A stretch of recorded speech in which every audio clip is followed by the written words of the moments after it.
আগ্রার তাজমহল অবিসংবাদিতভাবে মুঘল স্থাপত্যের সবচেয়ে বিখ্যাত নিদর্শন।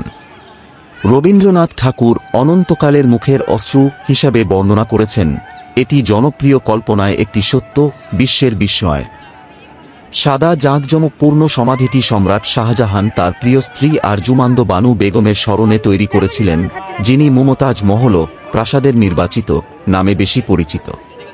তিনি 1612 সালে শাহজাহানকে তার দ্বিতীয় স্ত্রী এবং অবিচ্ছেদ্য সঙ্গী হওয়ার জন্য বিয়ে করেন এবং 1629 সালে তার স্বামীর সাথে অভিযানের সময় বুরহানপুরে প্রসবের সময় মারা যান। আদালত 2 বছরেরও বেশি সময় ধরে শোকের মধ্যে চলে যায় এবং শাহজাহান মমতাজের স্মৃতিকে স্মরণ করার সিদ্ধান্ত নেন এমন একটি বিল্ডিং দিয়ে, যা আগে কখনো দেখা যায়নি। মৃত রানীকে আগ্রায় এনে যমুনা নদীর তীরে একটি বাগানে শায়িত করা হয়। সমাধির নকশা প্রস্তুত করার জন্য সেরা স্থপতিদের একটি কাউন্সিল একত্রিত হয়েছিল। যদিও কেউ কেউ মুঘল সেবার একজন ইতালীয় জেরনিমো ভেরোনিওকে নকশাটির কৃতিত্ব দেন, প্রমাণ থেকে জানা যায় যে এটির নকশা করেছিলেন ওস্তাদ ঈসা খান এফেন্দি, একজন ফার্সি, যিনি তার শিষ্য ওস্তাদ আহমদকে বিস্তারিত কাজের দায়িত্ব দিয়েছিলেন। গম্বুজটির নকশা করেছিলেন ইসমাইল খান। একটি আধুনিক 2 তলা ভবনের চেয়েও উঁচু সমাধিটি 20,000 জন কর্মী নিয়ে সম্পূর্ণ হতে 2 বছর সময় লেগেছিল। সুদূর তুরস্ক থেকে কারিগররা কাজে যোগ দিতে আসেন। রাজস্থানের যোধপুরের কাছে মাকরানায় মার্বেলটি খনন করা হয়েছিল। দূর দেশ থেকে মূল্যবান পাথর আমদানি করা হতো। গম্বুজের স্তর পর্যন্ত উপাদান উঠানোর জন্য একটি 2 মাইল র্যাম্প তৈরি করা হয়েছিল। অভিযোগ করা হয় যে এর সমাপ্তির সময় শাহজাহান প্রধান রাজমিস্ত্রির ডান হাত কেটে ফেলার নির্দেশ দিয়েছিলেন, যাতে মাস্টারপিসটি আর কখনো তৈরি করা না যায়। যেমনটি কেউ আশা করতে পারে, তাজমহলের সাথে আরও অনেক কিংবদন্তি জড়িত। এইভাবে একটি গল্প অনুসারে শাহজাহান নদীর ওপারে আরেকটি তাজ তৈরি করতে চেয়েছিলেন, এটি সম্পূর্ণরূপে কালো মার্বেলে।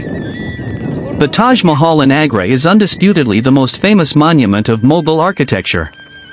Described by Rabindranath Tagore as the tear on the face of eternity, it is a veritable wonder of the world in the popular imagination.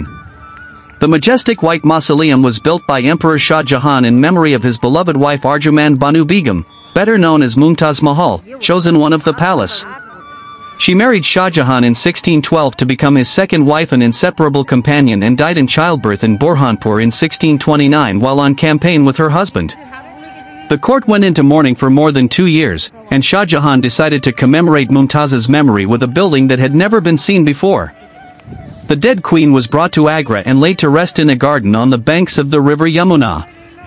A council of the best architects was assembled to prepare the design of the tomb.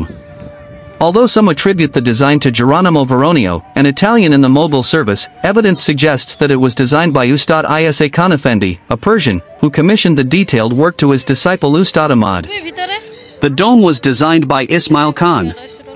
Taller than a modern 20-story building, the mausoleum took 22 years to complete with 20,000 workers. Artisans came from as far away as Turkey to join the work. The marble was quarried at Makrana near Jodhpur in Rajasthan. Precious stones were imported from distant countries.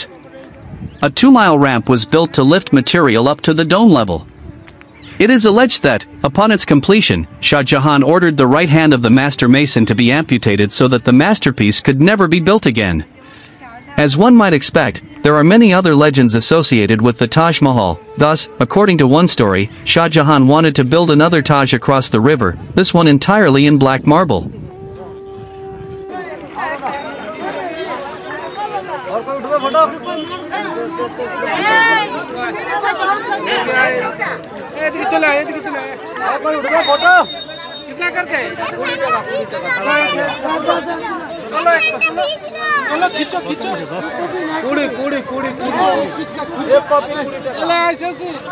ताड़ाताड़ी करो, अभी देता हूं।